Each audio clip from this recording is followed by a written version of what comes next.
I jepet lamtumira e fundit Papa Franceskut. Në sheshin Shëmpjetër në Vatikan ishin të pranishëm afro 50.000 besimtar, mbretër dhe mbretresha, 50 kryershtetesh, 23 kryeministra, delegacione nga 160 vende, rreth 4.000 meshtar dhe të paktën 120 delegacione me përfaqësues fetar nga gjithë bota. Në këtë ngjarje historike ishin të pranishëm pothuajse të gjithë liderët botror, duke filluar nga presidentët Donald Trump, Emmanuel Macron, Volodymyr Zelensky, sekretari i përgjithshëm i Kombeve të Bashkuara, Antonio Guterres, delegacioni zyrtar i Federatës Ruse, i kryesuar nga ministre e Kulturës Olga Borisnova. Në ceremoni ishte i pranishëm edhe ish presidenti amerikan Joe Biden.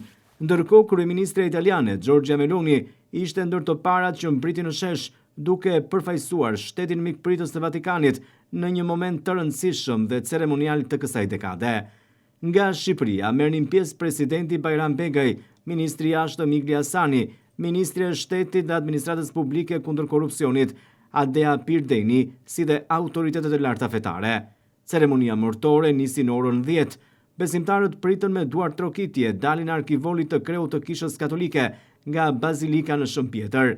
Procesioni i kardinalëve në Bazilikën e Shëmpjetrit shënoi fillimin e ceremonisë mortore, ndërsa arkivori i kreut të Kishës Katolike u mbajt mbi supe nga sediarët, duke dalë nga Bazilika e Shëmpjetrit. Mbi arkivolin e Papa Franceskut qëndroi vendosur ungjilli i hapur. Shpërthimi i dashurisë që kemi dëshmuar ditët e fundit pas kalimit të tij nga kjo botë në përjetësi, na tregon sa shumë ndikoi papati i thellë i Papa Franceskut në mendjet dhe zemrat e njerëzve, tha kardinali Giovanni Battista Re gjatë drejtimit të ceremonisë mortore.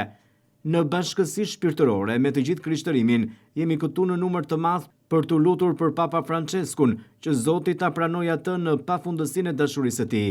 Papa Francesku kishte zakon ta përfundonte çdo fjalim dhe takim duke thënë: "Mos e harroni të luteni për mua. I dashur Papa Francesku, tani ne kërkojmë prej teje që të lutesh për ne dhe që nga qielli të bekosh Kishën, të bekosh Romën, të bekosh tër botën, ashtu siç e ke bërë të dielën e kaluar nga balkoni i kësaj basilike, në një përqafim të fundit me të gjithë popullin e Zotit, por gjithashtu në mënyrë ideale edhe me njerëzimin që kërkon të vërtetën me zemër të sinqert dhe mban lart flakadën e shpresës", shtoi kardinali Re. Pas 2 orësh në drejtimin e kardinalit Giovanni Battista Re, ceremonia mortore përfundoi me një tjetër duar trokitje të fortë nga besimtarët në sheshin Shëmpjetri. Arkmorti i kreut të Kishës Katolike mbriti nga Basilikata Shëmpjetri në atë të Shën Marisë së Madhe, ku dhe u varros, ndërsa 150.000 besimtarë ishin të pozicionuar në trotuaret e rrugëve ku kaloi kortezhi.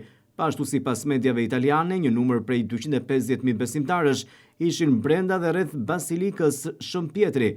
Ceremonia e varrimit u kryesua nga kardinali Camerlengo, i cili do të kujdeset për çështjet e përditshme të Kishës deri në zgjedhjen e Papës së Ri.